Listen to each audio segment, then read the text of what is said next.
அதே போல பெருமானார் ரசூல் அக்ரம் ஸல்லல்லாஹு அலைஹி வஸல்லம் அன்னவர்களுடைய விஷயங்கள் நடவடிக்கைகளிலே மாத்திரம் சில எங்களுடைய சகோதரர்களை குறை கண்டு கொண்டிருக்கிறார்கள். இது சில மௌலவிமார்களுக்கு தெரியும், ஆனாலும் தெரிந்தாலும் அதை பேசுவதற்கு பயப்படுகிறார்கள்.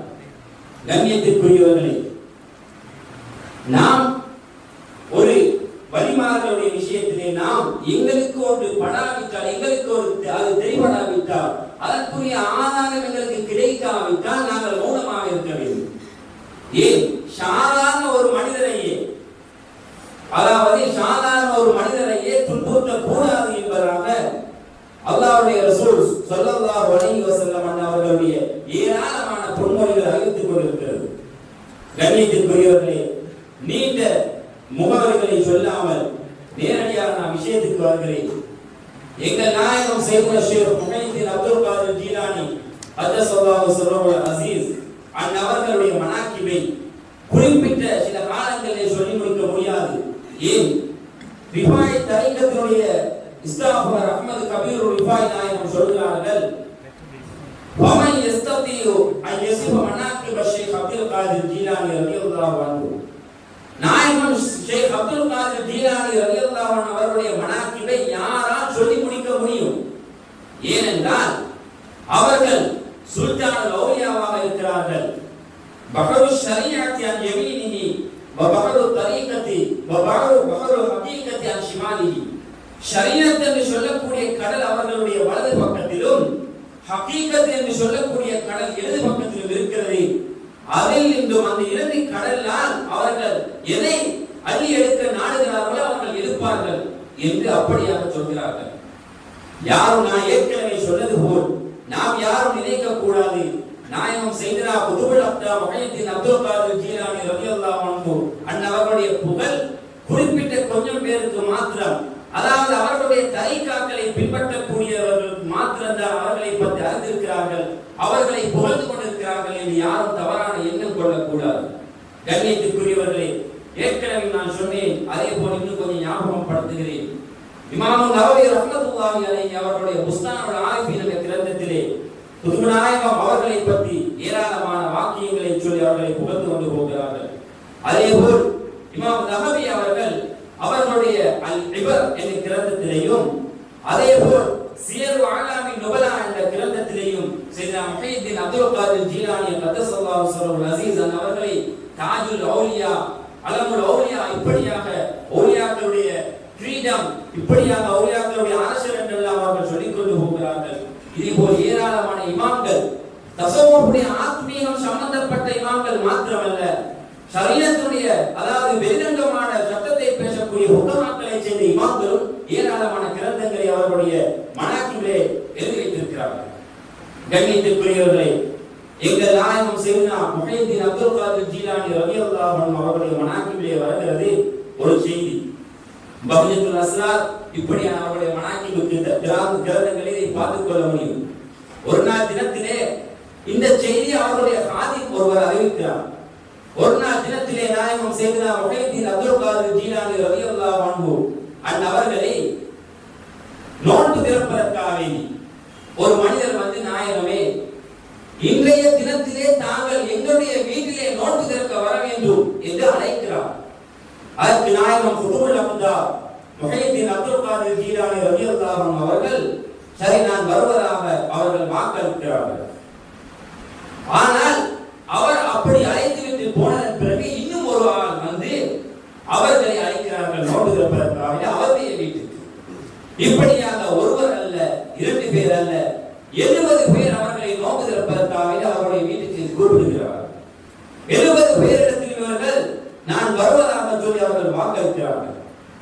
கண்ணியத்திற்குரியவர்களே, இந்த மனாக்கிப் இவர்களுடைய இந்த கராமத்தை அறிவிக்கக்கூடிய அவர்களுடைய ஹாதிம் சொல்கிறார்கள், அன்றைய தினத்திலே நாயகம் ஷேக் அப்துல் காதிர் ஜீலானி ரலியல்லாஹு அன்ஹு அவர்கள் எங்களுடைய வீட்டிலே இருந்து, அதாவது அவர்களுடைய தெக்கியாவிலே அவர்கள் என்னுடன் நோன்பு திறந்தார்கள் என்பதாக சொல்கிறார்கள்.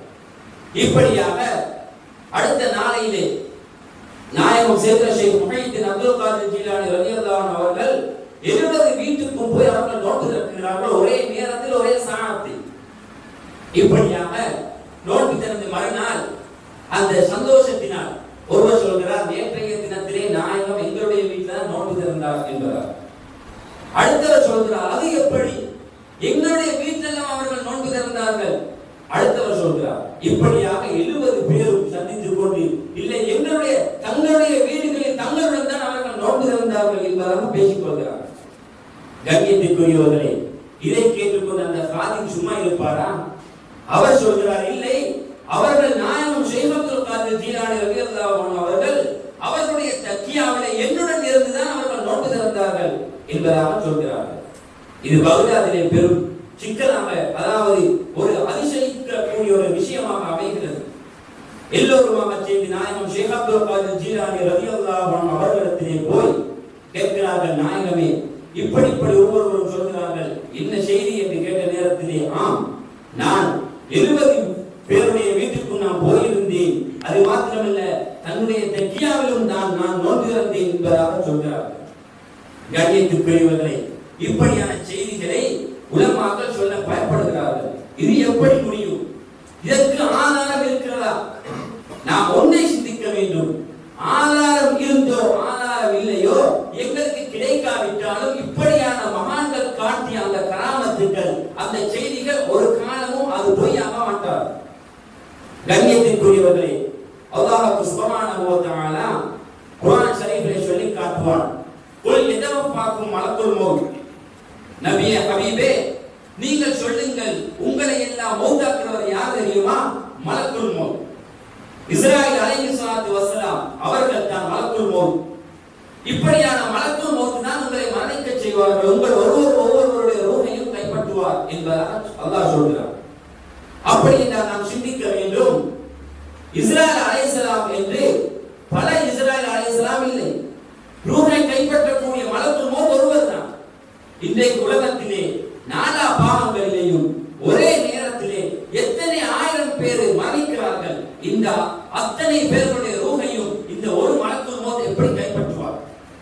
அல்லாஹ் சுப்ஹானஹு வ தஆலா அவர்களுக்கு அந்த ஆற்றலை கொடுத்திருக்கிறார். இப்படியாக இது மாத்திரமல்ல, இன்னும் ஒரு ஹதீஸ் எங்களுக்கு தெரியும், சஹீஹுல் புகாரிலே வருகிறது, சஹீஹான ஹதீஸ். எப்படி என்றால், ஒவ்வொரு மனிதரும் வஃபாத்தானதன் பின்னால், மரணித்ததன் பின்னால் கபரிலே ஒவ்வொரு மனிதனிடத்திலே ஒரு கேள்வி கேட்கப்படும். புகாரியுடைய ஹதீஸ். எப்படி? ஒரு மனிதரை காட்டி, மாதா தகூலு ஃபீ ஹக்கி ஹாதா ரஜுல், இந்த மனிதனுடைய விஷயத்திலே இந்த மனிதரை பற்றி உன்னுடைய அபிப்பிராயம் என்ன என்று ஒருவரை காட்டப்படும். அதாவது சையதுனா முஹம்மது ஸல்லல்லாஹு அலைஹி வஸல்லம் அவர்களை காட்டப்படும். இந்த ஹதீஸுக்கு விளக்கம் சொல்லக்கூடிய இமாம்களுடைய கருத்து, அதிகம் பேருடைய கருத்து, ஒவ்வொருவருடைய கபருக்கும் அவர்களை ஸல்லல்லாஹு அலைஹி வஸல்லம் அவர்கள் ஆஜராவார்கள். சஹீஹுல் புகாரி ஹதீஸிலே இருக்கிறது, அந்த அதனுடைய ஷரஹிலே இருக்கிறது. எப்படி ஸல்லல்லாஹு அலைஹி வஸல்லம் அவர்களை காட்டி இந்த இவர்களை பற்றிய அபிப்பிராயம் என்ன என்று ஒவ்வொருவரிடத்திலும் கேட்கப்படும். அப்பொழுது மூமின் சொல்வான், இவர்களை பற்றியா என்னிடத்திலே நீங்கள் கேட்கிறீர்கள்? அந்த கேள்வி கேட்கக்கூடிய மலக்குமார்களை பார்த்து, இவர்களுக்காக வேண்டித்தானே நான் உலகத்திலே வாழ்ந்தேன், இவர்கள் அல்லவா என்னுடைய ஹபீப் ஸல்லல்லாஹு அலைஹி வஸல்லம் அவர்கள் என்ற பெருமானார் ரசூலே அக்ரம் ஸல்லல்லாஹு அலைஹி வஸல்லம் அவர்களை பற்றி அவர்களுடைய மாண்புகளை சொல்லிக் கொண்டு போவார். வாமல் முனாஃபிக் அந்த ஹதீஸிலே சொல்லப்படுகிறது. ஆனா முனாஃபிக் சொல்வான், எது தெரியுமா? மக்கள் எல்லாம் ஏதோ இவர்களை பற்றி சொன்னார்கள், இவர்களை பார்த்து சொன்னார்கள், அதைத்தான் நான் சொல்கிறேன், அதெல்லாம் எனக்கு வேறொன்றும் தெரியா என்று முனாஃபிக் சொல்வான். கண்ணியத்திற்குரியவர்களே, ஒரே ஸல்லல்லாஹு அலைஹி வஸல்லம் அவர்களை பல மனிதருடைய பல கபருக்கு எப்படி அல்லாஹ் சுப்ஹானஹு வ தஆலா ஆதரவானது, எப்படி அவர்களை காட்டுவான். அல்லாஹ் சுப்ஹானஹு வ தஆலா இவைகள் எல்லாத்துக்கும் ஆற்றல் பெற்றவன் என்பதை நாம் அறிந்து கொள்ள வேண்டும். இது மாத்திரமல்ல, பெருமானார் ரசூலுல்லாஹி ஸல்லல்லாஹு அலைஹி வஸல்லம் அவர்கள்